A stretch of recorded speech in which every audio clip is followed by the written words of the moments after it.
Hello, my name is Dante DiMartino-Hart. I took part in National History Day for 6 years, went to nationals 1 year, and each year I did paper as my category.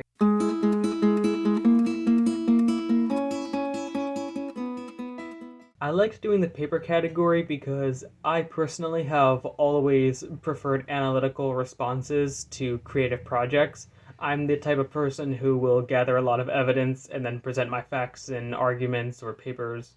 So for me, this category just felt a lot more natural than, say, an exhibit or a performance.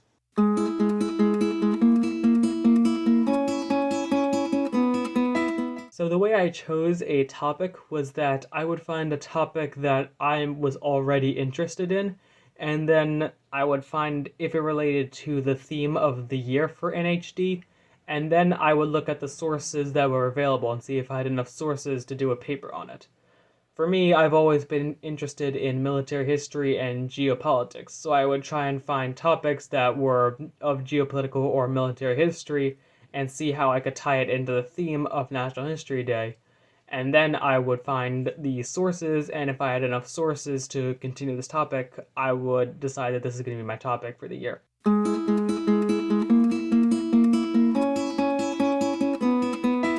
So the way I determined the balance between primary and secondary research is that I would find my secondary sources first, and then I would go to the bibliography and see what their primary sources were. This way I could then look at the primary sources that these other people had already used and then incorporate them into my own paper and research. And I would do that for every secondary source I found, and I would access the primary sources as best I could.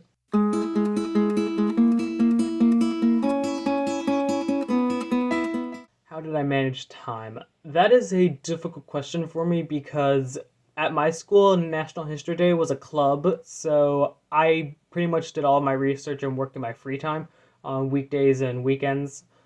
I do know that I focused on getting all of the research possible done in the fall, and then in the winter time, I would work on writing the paper.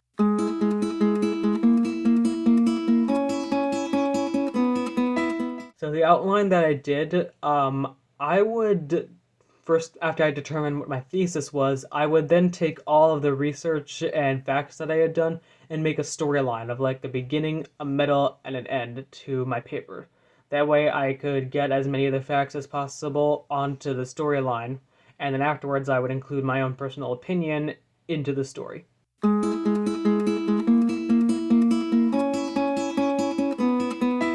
One of the techniques that I found really successful year after year is using very powerful quotes throughout the paper.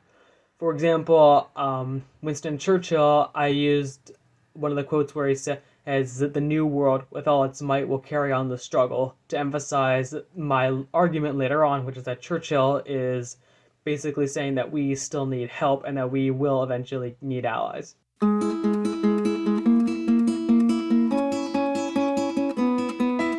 So the elements of a very successful paper project, one of them is going to be a wide variety of primary sources, whether that be letters, newspapers, radio broadcasts, etc. Anything that you can find that is a primary source, I would recommend doing that.